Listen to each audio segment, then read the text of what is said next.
morning. All present are here? Yes. You check your PPT here. PPT. One by one. Check 1, 2.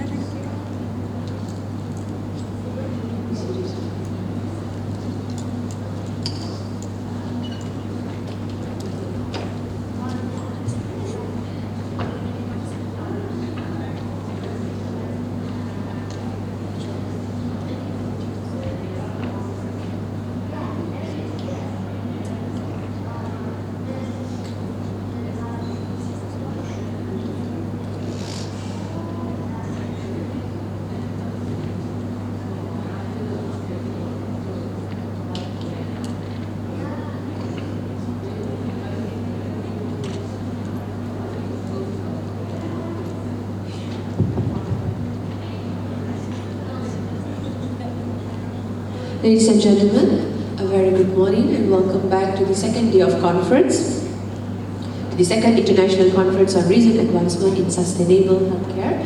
May I call upon the first chairperson, Dr. Erlina Beti Abdullah, the lecturer from Department of Biotechnology, Faculty of Applied Science, Lincoln University College.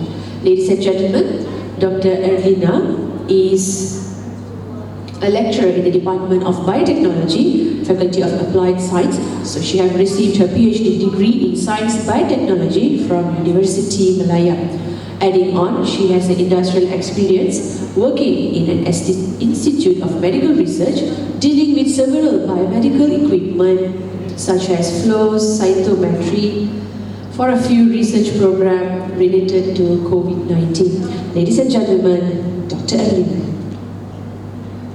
We have our second chairperson, Dr. Nurul Najiha. She is from School of Nursing and Applied Sciences, Lincoln University College.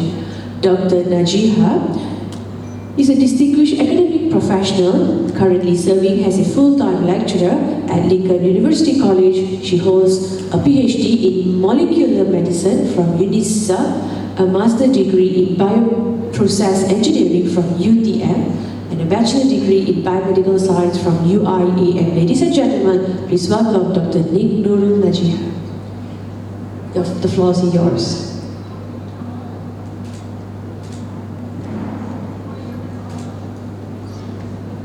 Thank you, Ms. Michelini, for the introduction. Assalamualaikum and good morning, everyone. So, without further ado, let us begin our session with our first presenter, Abantika Ray. Please welcome.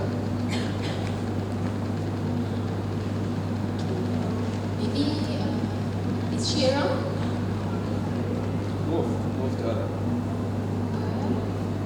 So, if no, then we just proceed with the next presenter. Do we have Dwi Pratiwi Kasmara? Okay. So, the title of presentation of Dwi Pratiwi Kasmara is Polisia scutellarea as natural plant.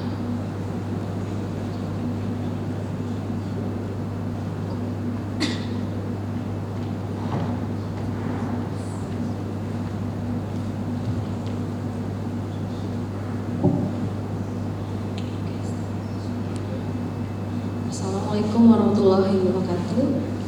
Good morning, everyone. It's truly an honor to be here today and to have the opportunity to share my research with a distinguished audience. My name is Dwi Pratiwi Kasmara. My title is Polisia scutellarea as natural plant. Without further ado, let's dive in the background of study. Plant-based natural products have long been acknowledged for their richness in bioactive compound with significant therapeutic potential. This compound can be utilized directly or modified to enhance their therapeutic efficacy. Many modern drugs are derived from natural products. Aspirin, for example, was originally developed from salicylic acid found in Middleburg. One such plant is Policias putellaria, commonly referred to as mangkokan or Silaria, which is widely used in traditional medicine across to Southeast Asia. This study aimed to explore and evaluate the therapeutic potential of Policias putellaria or mangkokan or Silaria. The study seeks to synthesize existing findings to guide the development of innovative treatment and application in therapeutic and cosmetic industry, bridging traditional medicine with modern science. Research gap in this study: first, insufficient clinical evidence, few human validated preclinical finding. Number two, limit analysis for bioactive compound. Specific active compound need detailed isolation and characterization. Number three, standardization issues. Variability in extraction method and condition hamper consistency. Number five, synergistic potential unexplored. Limit research on combined effect with other plant or therapies. Method: this literature review consolidated research on Policias putellaria, focusing on its pharmacological and properties and therapeutic application. Identified study published in the past 5 years. Major finding: number one, antibacterial activity, effective against pathogen like Staphylococcus aureus and Candida albicans due to secondary metabolites. Number two, galactopathic effect, enhanced prolactin and oxytocin level in lactating animal models. Number three, antifungal activity. The ethanol extract of Policias putellaria exhibit inhibitory effect against Candida albicans, highlighting its potential as natural antifungal agent. Number four, anti-inflammatory and antioxidant properties. Reduces oxidative stress and inflammation in cellular studies. Number five, lower fasting blood glucose in diabetic rat models. Number six, higher growth promotion, comparable even to minoxidil in animal studies.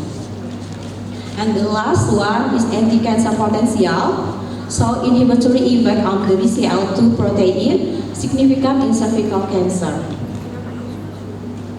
Outcome: the study consolidated finding to showcase Policias putellaria as versatile therapeutic agent with application in antimicrobial, anti-inflammatory, anti-diabetic, anti-cancer, and cosmetic domains.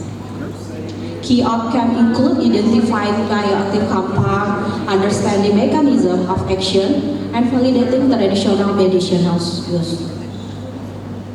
Limitation in the study: number one, language bias and lack of clinical trial. Number two, variability in experimental method. Number three, insufficient focus on long-term safety. Number four, gap in isolating and characterizing specific active compound. Number five, lack of exploration and synergistic effect with other therapies. And the future scope of this study: number one, clinical trial, validate efficacy and safety in human. Number two, compound isolation, detailed analysis and bioactive compound. Number three, standardized protocol, ensure reproducibility in extract preparation. Number four, synergistic studies, explore combined effect with other therapies. Number five, long-term safety research, assess potential side effect from extended use. Number six, sustainability assessment, ensure eco-friendly cultivation practice. Thank you very much for your time and attention. Thank you, Dwi. Okay, I have a question. So Dwi, is this your own research or systemic review for this Policias putellaria? Systemic review. Systemic review. Okay, so far for your own research, what you going to do with this plant? What what you're going to conduct or doing research on this plant? Do you have your own plan? Okay, so what kind of research that you're going to conduct? I want to make the ethanol extract from Malaysia area and give the red with MSG. Oh, MSG. Yes. So, what do you expect the major compounds that could be extracted from this plant? Saponin, tannin, alkaloid, and antioxidant properties. Okay, good. So, is there any other question from the audience? Okay, one question only now, yeah? What's the primary objective of study this plant? The primary objective of study this plant, What? What is the primary objective of study this plant? The objective. Objective. Yeah. You asked about the final objective, right? Oh, okay. The primary objective of this study is to comprehensively explore the therapeutic potential of Malaysia citrularia.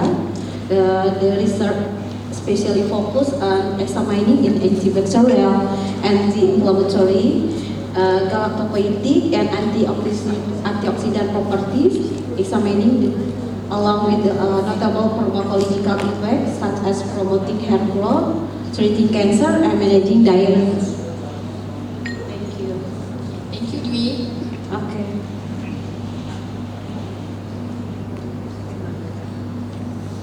Okay, so let's proceed to the next presenter, which is Avantika Ray, to be present about heavy metal contamination of Southdown River, threats to biodiversity and estuarine ecosystem.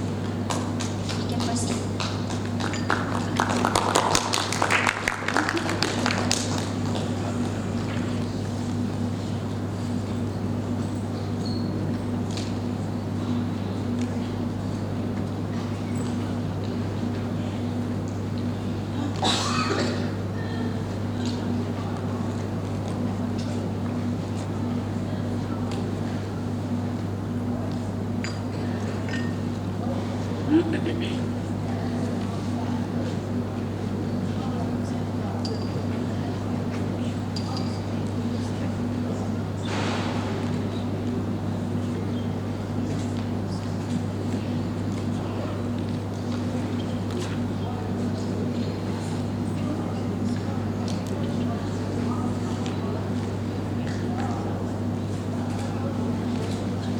Good morning, ma'am, and good morning, sir, and good morning to all of you.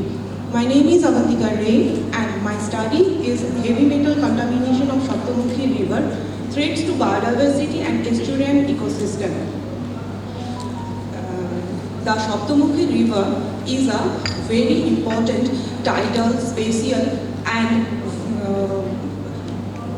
seasonal influence river, which is presently situated in the Sundarban area.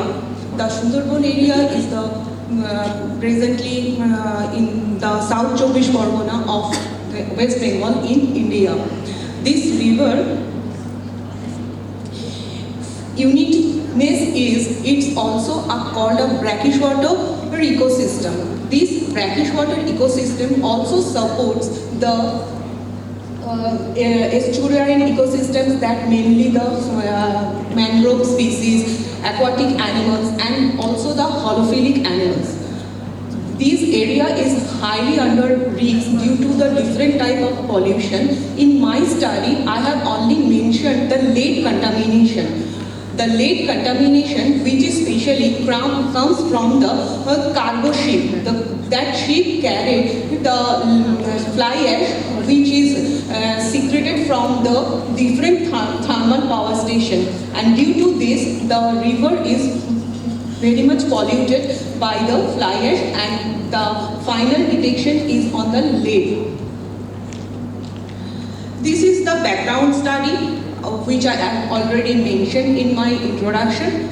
And this is the objective of my study, the spatial and seasonal variations that effects of lead on aquatic organisms, and the main important thing, the identify the source of lead pollution and it propose the remedial actions. Next, here is the research gap. I think the main research gap is the infrastructure vulnerability, and second thing is livelihood vulnerabilities that will be measured. It's very important. Next is the methodology. I have selected the three main points. The first one is the Namkhana jetty, the second one is the Haripur, and the third one is the main point of the Shaptamukhi river. And I have already collected the GPS location through the GPS meter, and water, soil and the aquatic sample, mainly fish species, we have collected. And this is the dissection of the fish species, and the first figure shows the fish species and the full diagram which guided to you how you dissect the fish species. And the next four images clearly shows the different steps how heavy metal affects in the very deeply in the fish tissue. Second is heavy metal contamination in aquatic environment.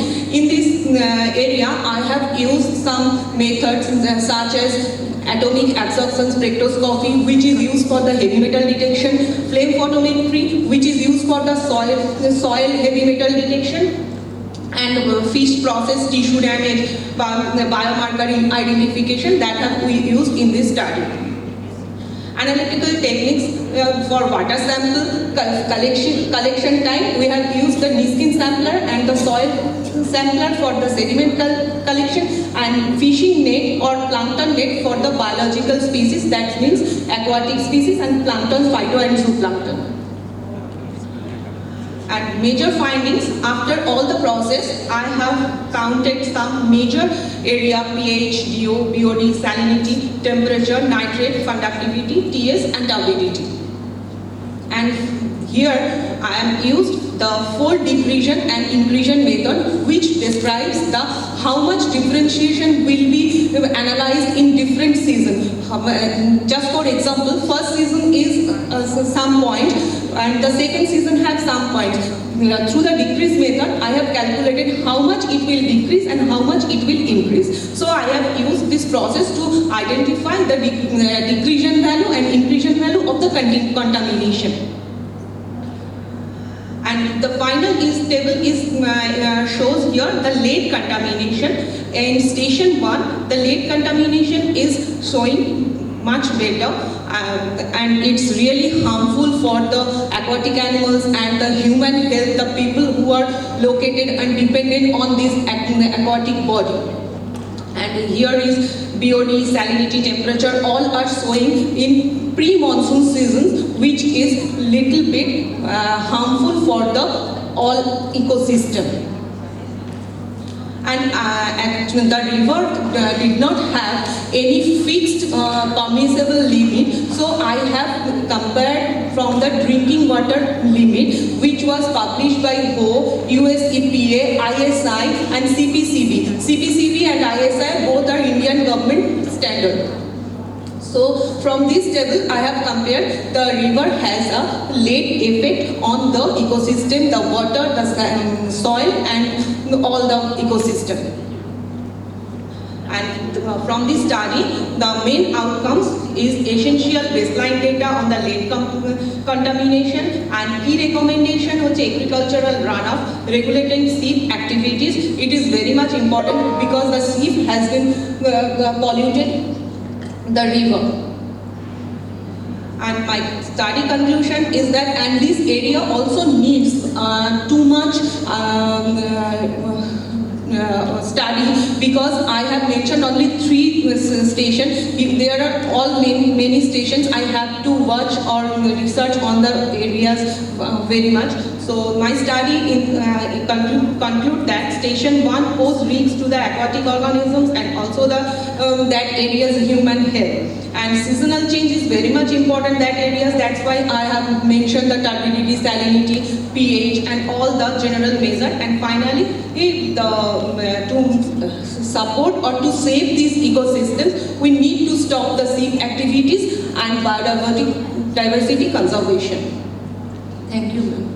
Thank you for your fruitful study. So I consider that this is your study, not a systematic review, right? Alright.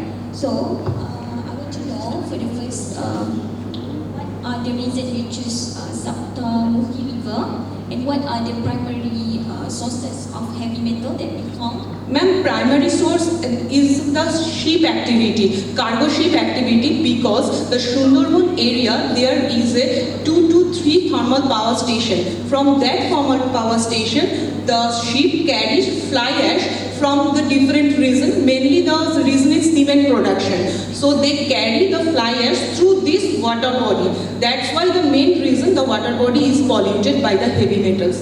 And fly ash is contaminated. Fly ash is with the heavy metals, especially lead and chromium. So again, thank you for your presentation. Alright, so we proceed to the next. Thank you, Abatika. Okay. So now we are proceeding to our next presenter. Okay. Thank you. Alright, so I would like to call upon now. Do we have Yuna Ma?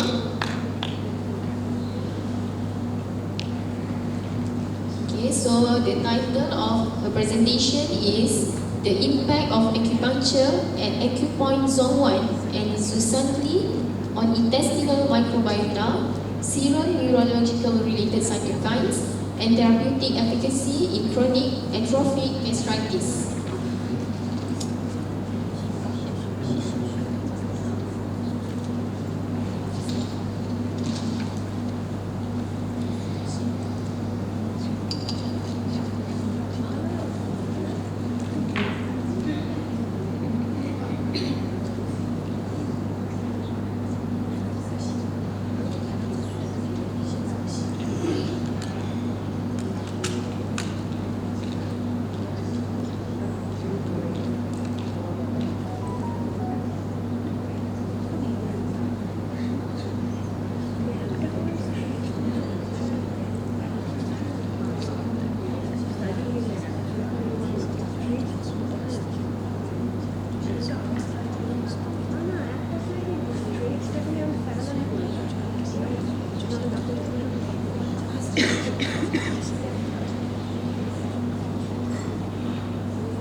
Okay, gentle reminder to all the presenter, the time allocated for your presentation is 5 minutes only, okay?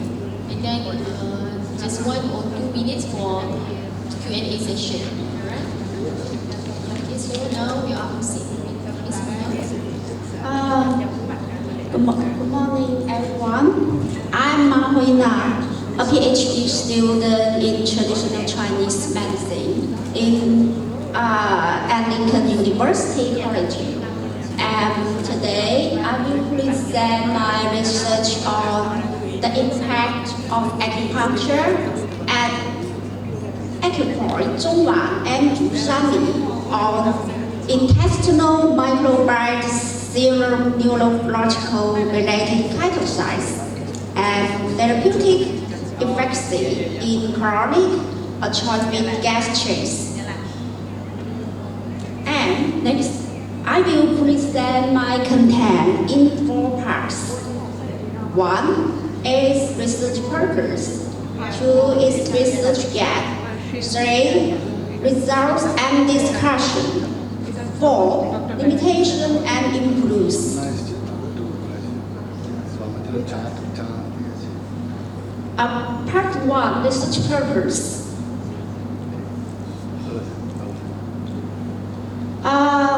Analyzing the therapeutic effect of acupuncture at Zhongwan point and Zusanli point on improvement clinic symptoms of patients with chronic atrophic gastritis.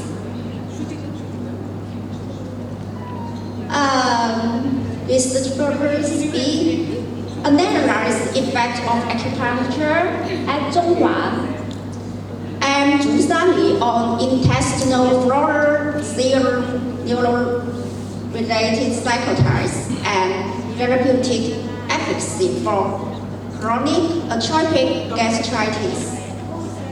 This is intestinal fertility flora. This is good and this is bad.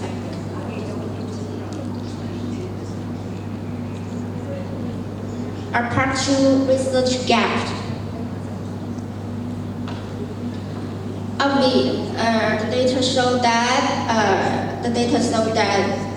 CAG is linked with gastric cancer, and in China, CAG patient is 0.1%.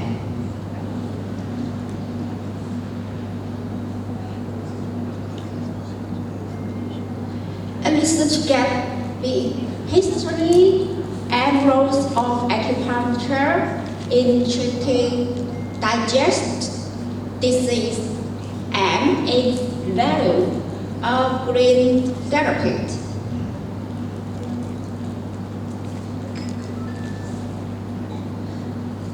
See the brain gum axis, gum microbiome, and zero neurological related cytotypes may play key roles in treatment of CAG with acupuncture.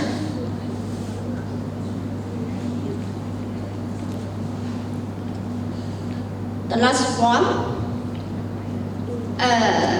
one, let me see the picture, please. Let me see the picture, this. The patient is having acupuncture at Zhusanli acupoint.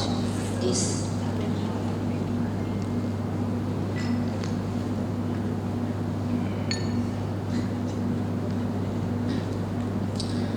History, results, and discussion.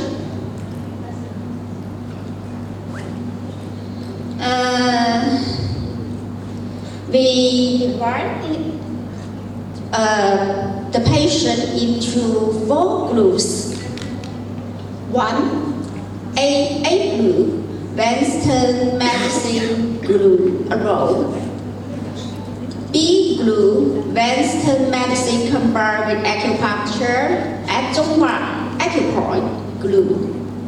C group, Western medicine combined with acupuncture at both. C group, Western medicine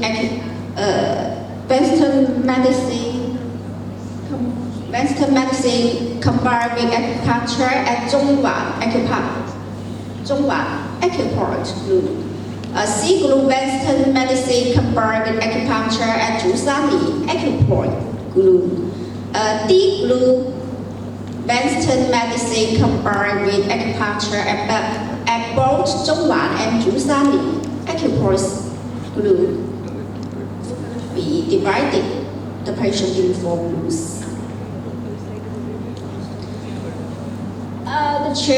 The treatment details as follows.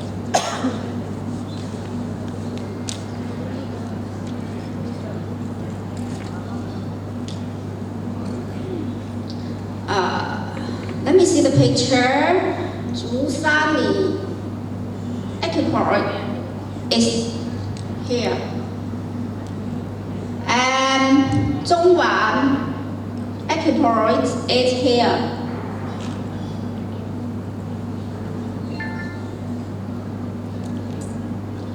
Results and discussion.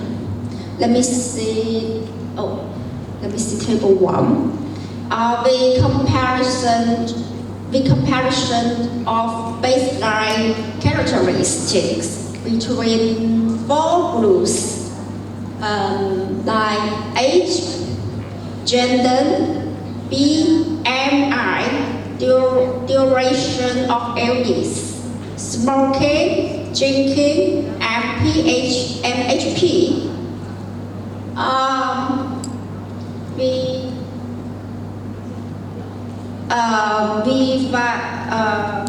Finally, I think the glue A, glue B, glue C, glue D were comparable.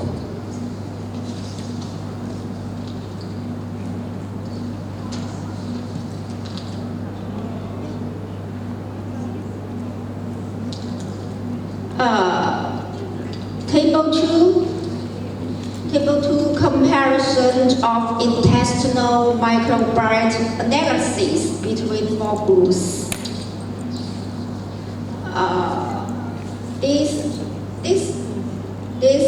This finding suggests that the action of acupuncture and Zhongwan and Zhusani to Western medicine may have a molecular effect on the intestinal microbiome composition in CAG patients.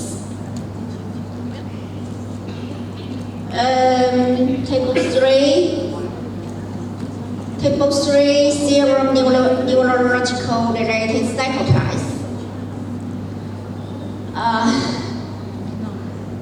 Especially, TNF, IL-6, BDNF, NGF. As we know, and you have 1 minute left. Okay. Are reduced. And table 4, B comparison the efficacy of 4 groups. Yes, that's right.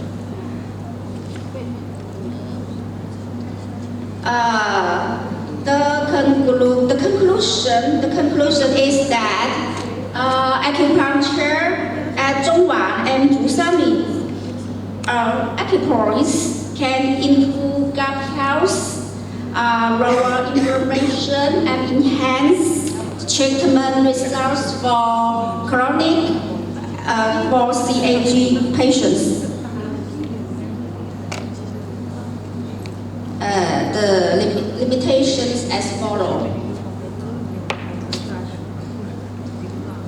I will improve my study in the future. That's all. Thank you. Okay, thank you, Ms. Kuna.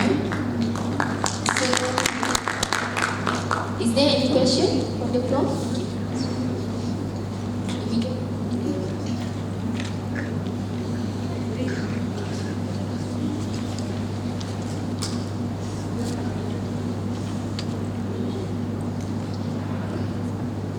Hello, good morning. My name is Christina and I came from Indonesia, and I'm really interested about your research. Okay. So my question is, how many times you will conduct the acupuncture at the acupoint until you see the differences or the result? I mean, how many times, the duration you doing the acupuncture?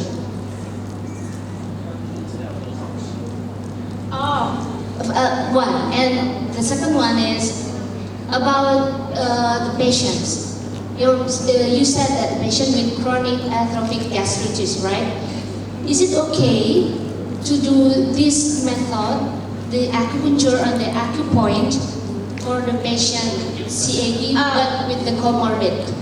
I mean, what if the patient with the hematology disorder? How about that? How about your inclusion criteria? I see. Right. Okay. The treatment details as follows. Yeah. 3 to 8 weeks. Okay.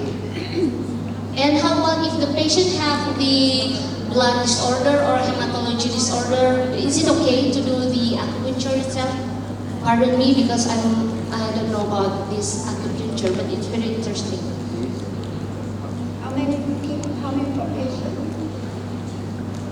Yeah, patient with comorbid. I mean, he have a heart disease maybe. Is it fine to do this intervention?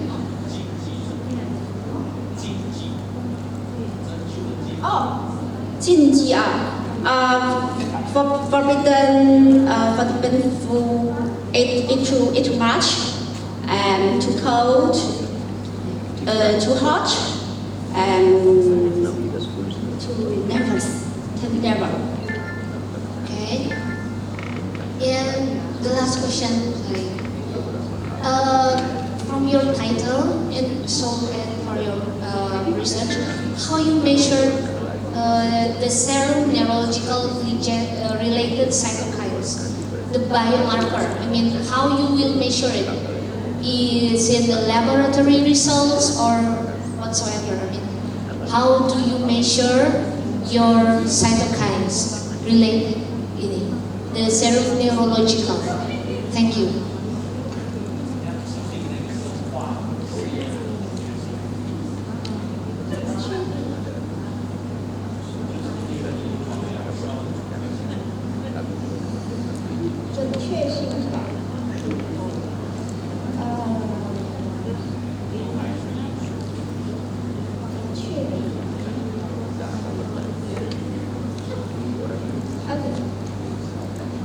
As follows.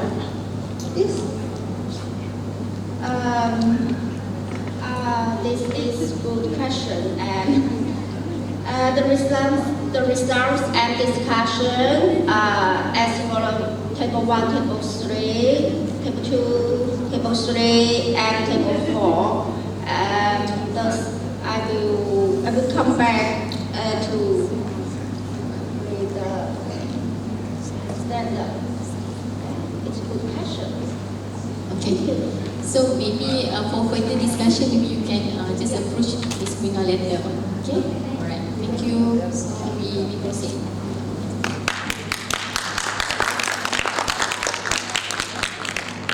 So we proceed with the next presenter, which is Sugito Halder, to present integrated watershed management for sustainability in semi-arid hard rock terrain and Bantu sub-watershed West Bengal, India.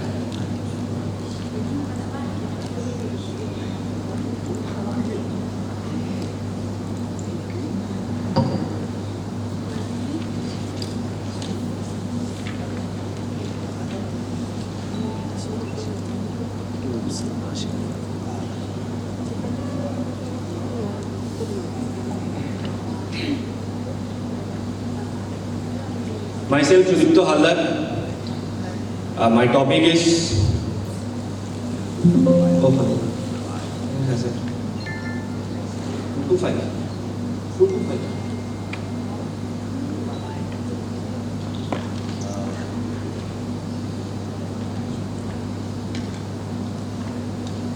No.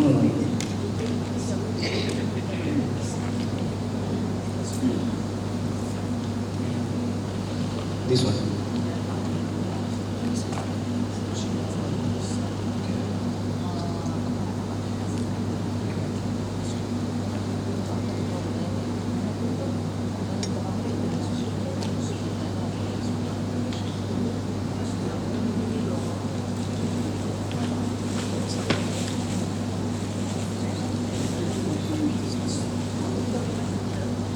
Integrated watershed management for sustainability in semi-arid hard rock terrain at Bantu sub-watershed.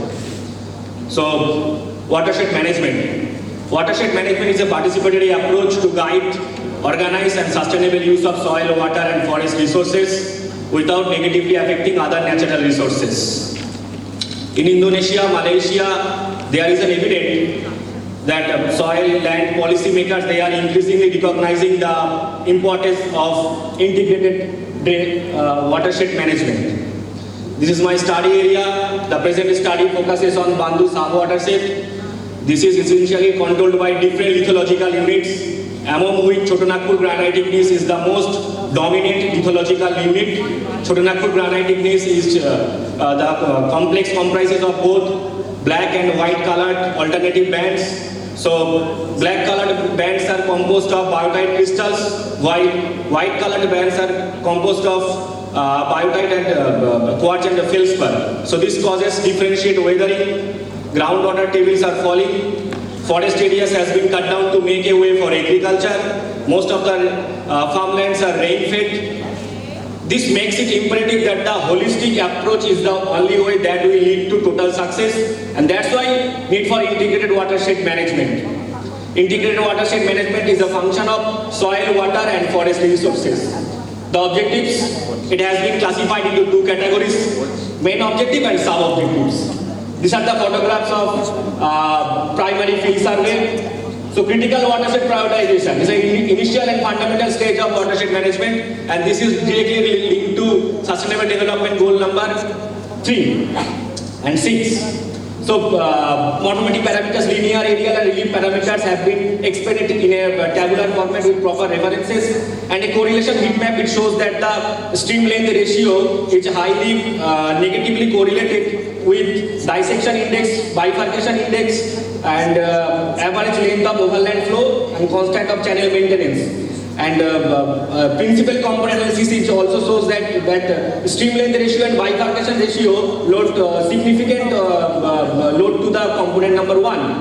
And a K-means clustering result, it shows that the cluster 1 could correspond to the areas with high drainage density but low infiltration capacity. Cluster 2, it shows that it represents the areas with high drainage density but low infiltration, and cluster 3 it represents it characterized by topographic complexity. And the final prioritization and ranking has been done through various MCDM classification methods like Vico, Topsys and Copras model, and the method has been classified into three categories: high, medium and low. These are the thematic visualization maps of my study area, and then groundwater prospective zone map. This is already linked to target number 6.4 SDG goal, and tabular representation of thematic characteristics of selected parameters.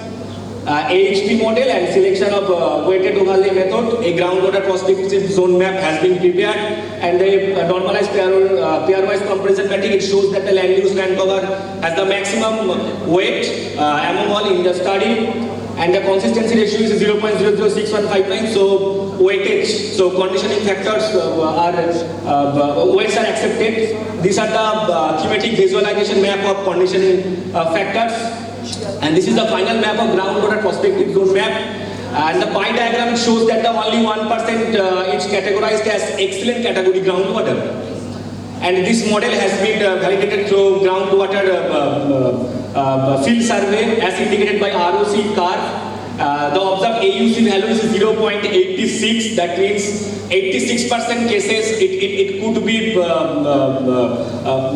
percentage proportion. It could be accepted.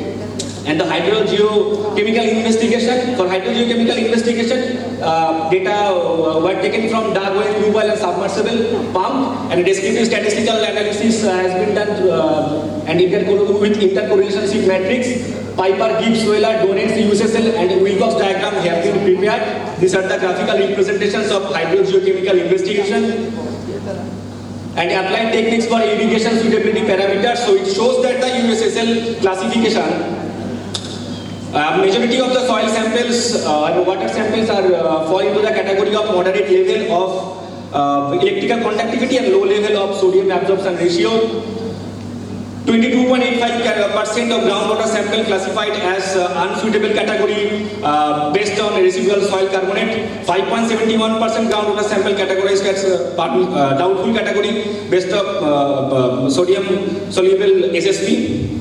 And 60% groundwater samples are classified as unsuitable based on magnesium absorption ratio, and 2.85% groundwater sample classified as doubtful category based on irrigation coefficient. A graphical representation of fuzzy C-means clustering, and table number 25, it shows that the cluster 2 has the maximum participation coefficient with minimum participation entropy. And this is the final prioritization map based on irrigation water suitability, and these are the land use land cover maps prepared in Google Earth Engine utilizing satellite imageries for 1992, 2002, 2012 and 2022, and predictive land use land cover map using Markov chain model.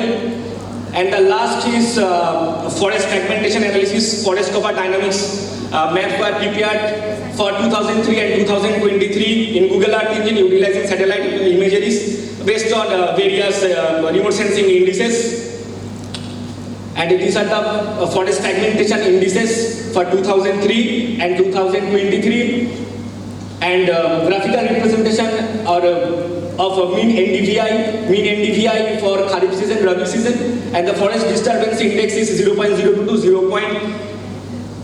0.46. And for the village-wise distribution of forest disturbance patches, shows that the mainly central part of the study area is characterized by moderate to high-level ground forest fragmentation. And these are the recommendation and conclusion. Thank you. Okay, thank you for your fruitful presentation. Alright, I can see that this is your research study, right? PhD work. So, I want to know how does this semi-arid nature of the terrain impact water availability and land use in West Bengal? Sorry? How does this semi-arid nature Semi-arid region. Yes, of the terrain impact water availability and land use? For the availability? Water availability and also land use. As land use? Yes. Actually, this particular area is characterized by semi-arid hard rock terrain and integrated drainage network. It is not feasible to take up a single plan for the whole district. So I selected Bandhu subwater set as a case study, and it plays a significant role on mainly socio-economic livelihood,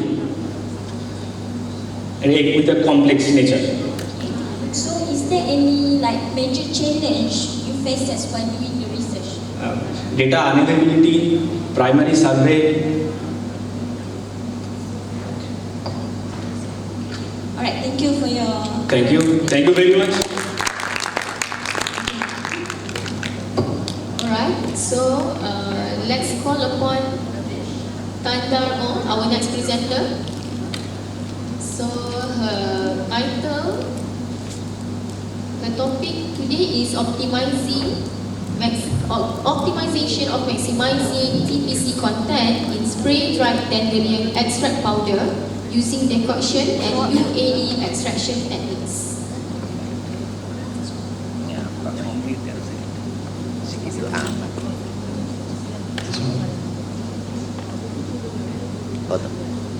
Itu aja. Kakak punya. Lebih dekat ke sini. Janganlah. Buat ini lah, buat.